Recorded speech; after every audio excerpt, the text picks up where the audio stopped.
عزیز، در پیش ما و شما امتحانات بزرگ داریم.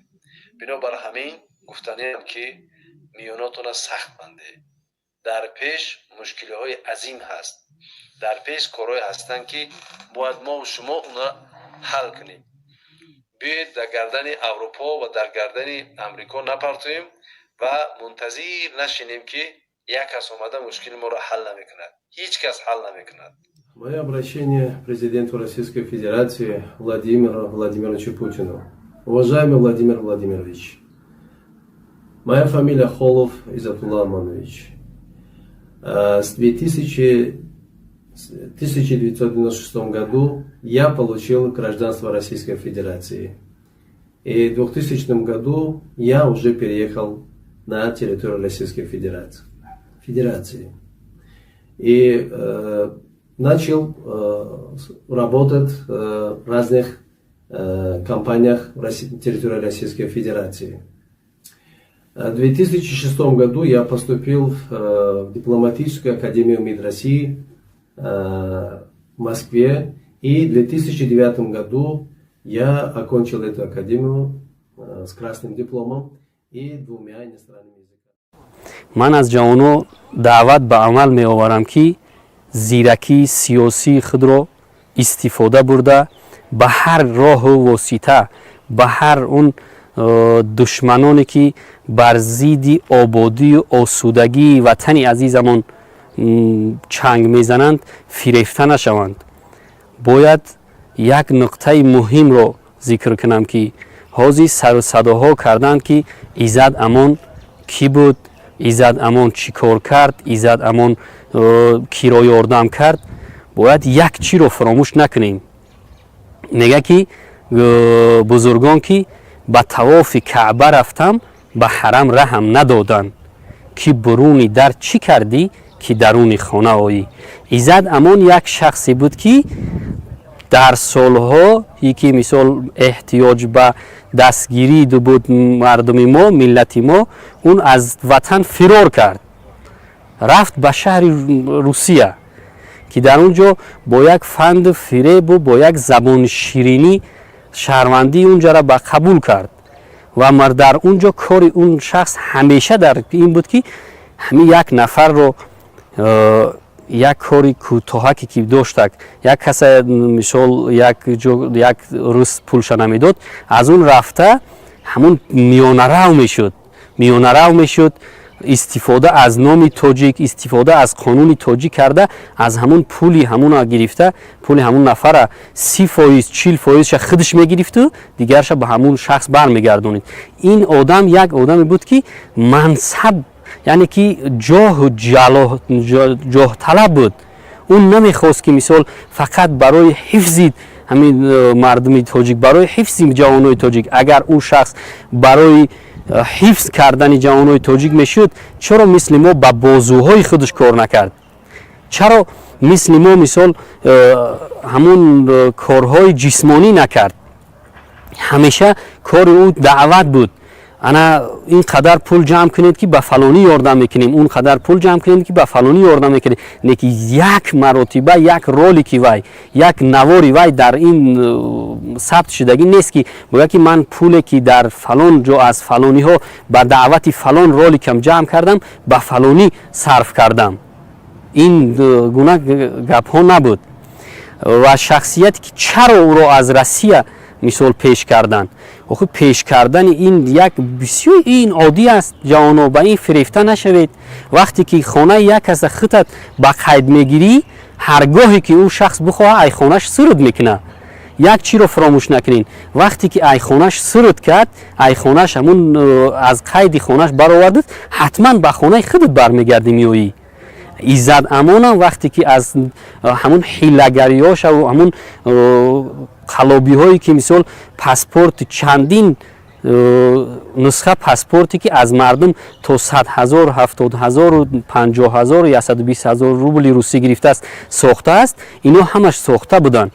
ҳамонора ки вақте ки Россия дида ҳамин халобиша уна аз хонаи худаш бадар кард, аз Федератсияи Россия хориҷ кард ва Иззат Амон вақте ки мисол аз унҷа хориҷ шуд ҳатман ба Тоҷикистон бармегардад. Дига хонаи ӯ Тоҷикистон аст, шаҳрванди Тоҷикистон аст. бармегардад ба Тоҷикистон. Вақте ки Тоҷикистон омад аллакай он характеристика, он кору фаъолияте ки аз дар Русия он мисол тури чандин соло ба мардумфиребӣ машғул буд, он ҳатман аз паси он ҳамон варақаҳои шахсии ӯ омада мешавад. Уна ҳатман ин як шахсе буд ки як чиро ман ба гӯши ҳар як ҷавон мерасонам, бояд ки фирефтаи ҳар шахс, ҳар дасиса нашавем.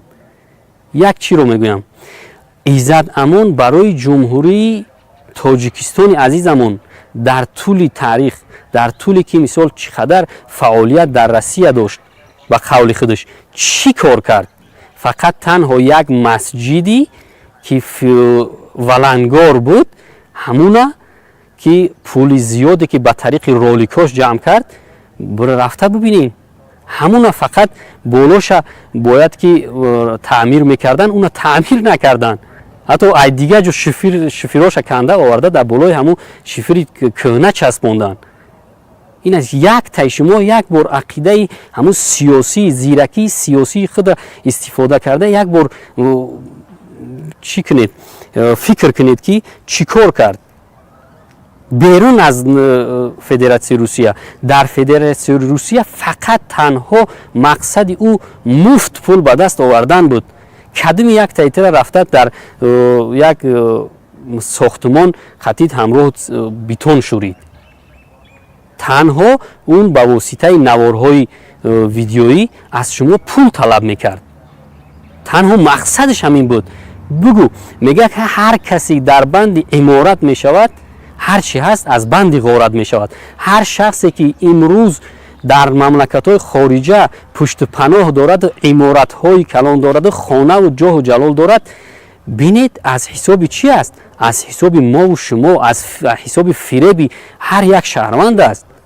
оё чаро ман дар Федератсияи Россия хона надорам? Чаро ту хона надорӣ? Чаро дигар хона надорад? Ҳамаи мо дар вагонҳо, дар хонаҳои ки мисол валангор аст зиндагӣ мекунем.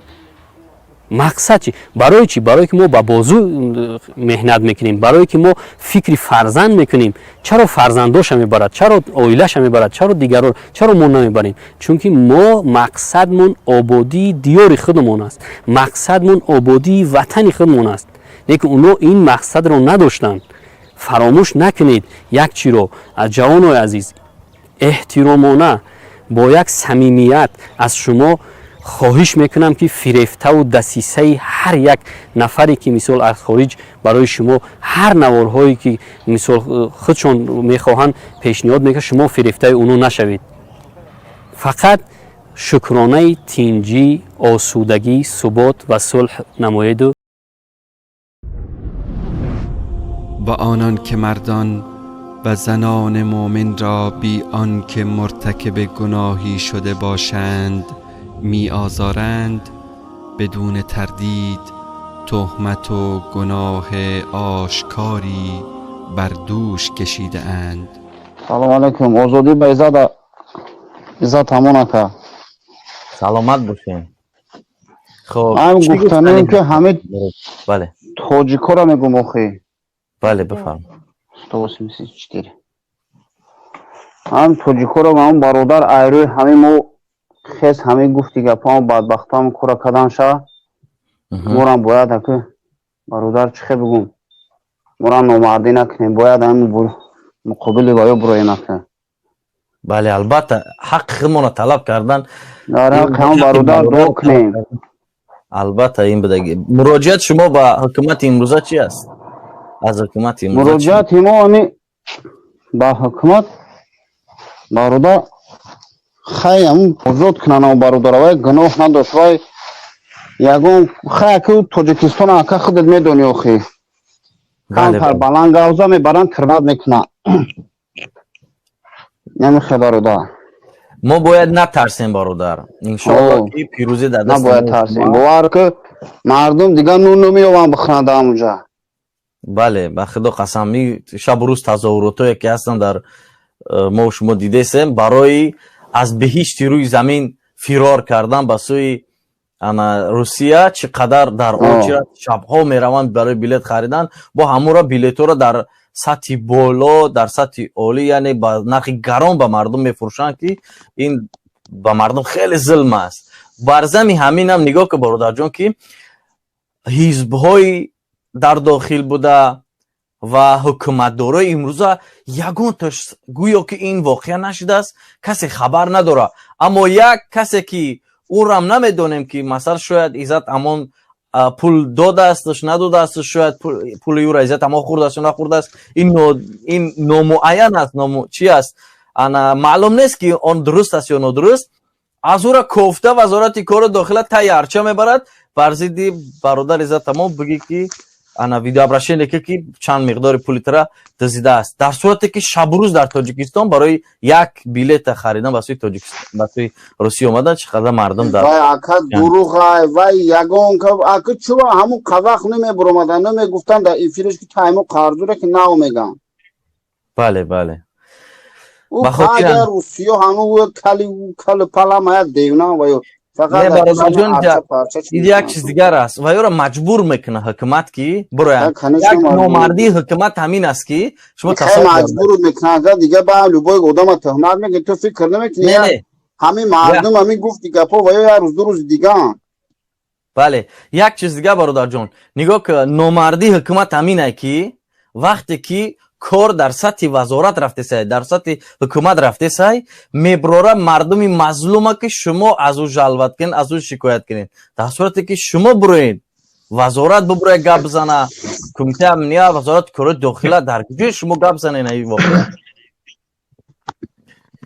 хуб ташаккури зиёд бародарҷон биё бугу мардума бугу гуфти гапо чуба ҳамун қавақта ки чанд сол ҳамун одам мардума ёрдам мекард дар карантин мардум мегӯм ки гишнагира мурда истардан ҳамун бечоро рафт айдурои баъниса ва айдурои морго ва айдурои чизо мерафт касалию мурдаотона мебура бо ирӯза ки бо шумо тӯҳматчӣ бале бале хуб иншоалло ки пирӯзӣ мо шумо наздик аст худо хоҳад ки анами сар садои мо ва суҳбат кардани мо шумо ин ба ҳадаф расидани мо аст ташаккур зиёд бародар Абдурамон Свободу Иззат Амону и всем политзаключенным, озодӣ ба Иззат Амон ва ба ҳамаи зиндониёи сиёсӣ.